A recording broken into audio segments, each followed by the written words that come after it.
Akkineni hero Naga Chaitanya నటి శోభిత Dhulipalla engagement ఇప్పుడు ఇండస్ట్రీలో హాట్ టాపిక్ గా నిలిచింది.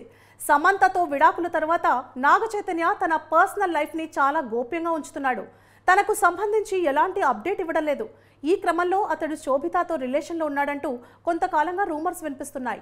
ఇవే నిజమన్నట్టుగా చై శోభితల జంటగా వెకేషన్కు వెళ్లిన ఫోటోలు నెట్టింట వైరల్గా మారాయి. దీంతో వీరి డేటింగ్ వార్తలు మరింత పుంజుకున్నాయి. ఇటీవల జర్మనీలో వీరిద్దరూ జంటగా కనిపించిన సంగతి తెలిసిందే. దీనిపై కూడా ఇద్దరూ పెదవి విప్పలేదు.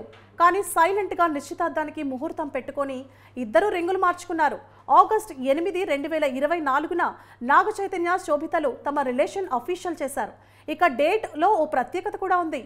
ఈ రోజు అనిల్ ఆల్ 8లో కలిసి వచ్చేలా తమ స్పెషల్ డే మరింత స్పెషల్ చేసుకున్నాం. ఈ రోజు చాలా స్పెషల్ అని ఈ తేదీన అంటే 8/8/2024తో అన్లిమిటెడ్ లవ్ వాళ్ళ మధ్య ఉందంటూ నాగార్జున చై ఎంగేజ్మెంట్ ప్రకటనలో పేర్కొన్నారు. ఈ డేట్కి మరో ప్రత్యేకత కూడా ఉందట. ఈ రోజునే చై మాజీ భార్య స్టార్ హీరోయిన్ సమంత నాగ చైతన్యకు ప్రపోజ్ చేసింది. ఇందుకు సంబంధించిన అప్డేట్ నెట్టింట చక్కర్లు కొడుతోంది. ఓ నెటిజన్ ట్వీట్ చేస్తూ ఇదే రోజు సమంత నాగ చైతన్యకు ప్రపోజ్ చేసిందని, అందుకే కావాలనే నాగ చైతన్య ఇదే తేదీన శోభితతో నిశ్చితార్థానికి ముహూర్తం పెట్టించుకున్నాడంటూ తన పోస్ట్లో పేర్కొన్నాడు. దీనిపై నెటిజన్లు రకరకాలుగా స్పందిస్తున్నారు. అయితే ఇందులో నిజం లేదని కొందరు అంటుంటే మరికొందరు నిజమే అంటున్నారు. అంతేకాదు మొదట దీనిపై తమిళ మీడియాలో ప్రచారం జరిగింది. దాంతో ఈ అంశంలో క్షణాల్లో వైరల్గా మారింది.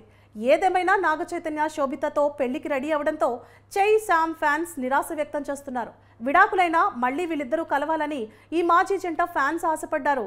కానీ ఇలా శోభితని ఎంగేజ్మెంట్ చేసుకొని అందరికీ షాక్ ఇచ్చాడు ఈ అక్కినేని హీరో.